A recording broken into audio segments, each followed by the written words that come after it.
देश की पहली वंदे भारत स्लीपर ट्रेन प्रारंभ हुई है। बंगाल को करीब आधा दर्जन नई अमृत भारत एक्सप्रेस ट्रेनें भी मिली है। आज 3 और अमृत भारत एक्सप्रेस ट्रेनें शुरू हुई हैं। इनमें से एक ट्रेन तो मेरे संसदीय क्षेत्र काशी बनारस की बंगाल से कनेक्टिविटी को और मजबूत करेगी। इसके अलावा दिल्ली और तमिलनाडु के लिए भी अमृत भारत एक्सप्रेस ट्रेन शुरू हुई है।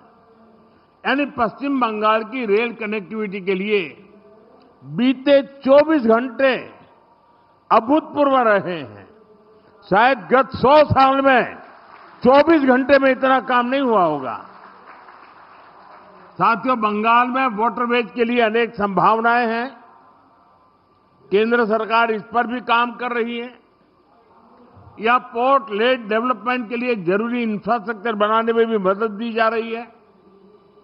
थोड़ी देर पहले पोर्ट और नदी जलमार्ग से जुड़े प्रोजेक्ट का शिलान्यास और उद्घाटन हुआ है। ये पश्चिम बंगाल के विकास, भारत के विकास के लिए बहुत महत्वपूर्ण है। ये वो पिलर है जिनके ऊपर पश्चिम बंगाल को मैन्युफैक्चरिंग, ट्रेड और लॉजिस्टिक का एक बड़ा हब बनाया जा सकता है। मैं आप सभी को इन प्रोजेक्ट्स के लिए बहुत बहुत बधाई देता हूं। साथियों, जितना हम पोर्ट और उससे जुड़े इकोसिस्टम पर बल देंगे, उतना ही अधिक रोजगार यहां पैदा होगा। केंद्र सरकार द्वारा बीते 11 वर्षों में श्यामा प्रसाद मुखर्जी पोर्ट की कैपेसिटी एक्सपेंशन पर बहुत बड़ा निवेश किया गया है।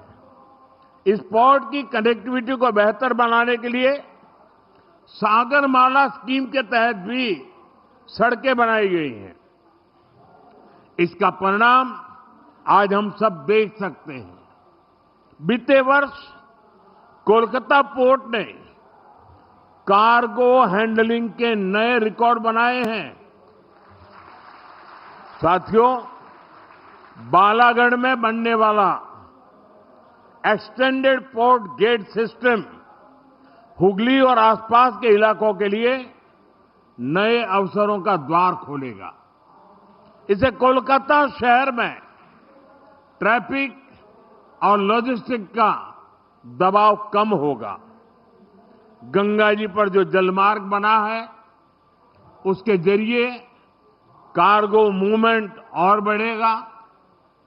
ये पूरा इंफ्रास्ट्रक्चर हुगली को वेयरहाउसिंग और ट्रेडिंग हब बनाने में मदद करेगा। इससे यहां सैकड़ों करोड़ रुपए का नया निवेश होगा।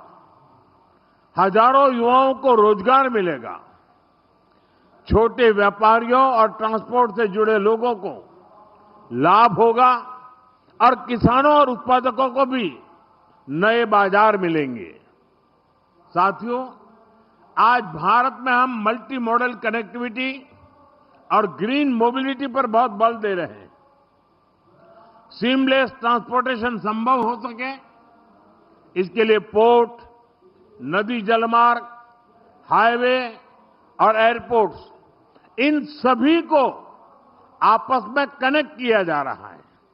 इससे लॉजिस्टिक कॉस्ट और ट्रांसपोर्टेशन में लगने वाले टाइम दोनों में कमी आ रही है।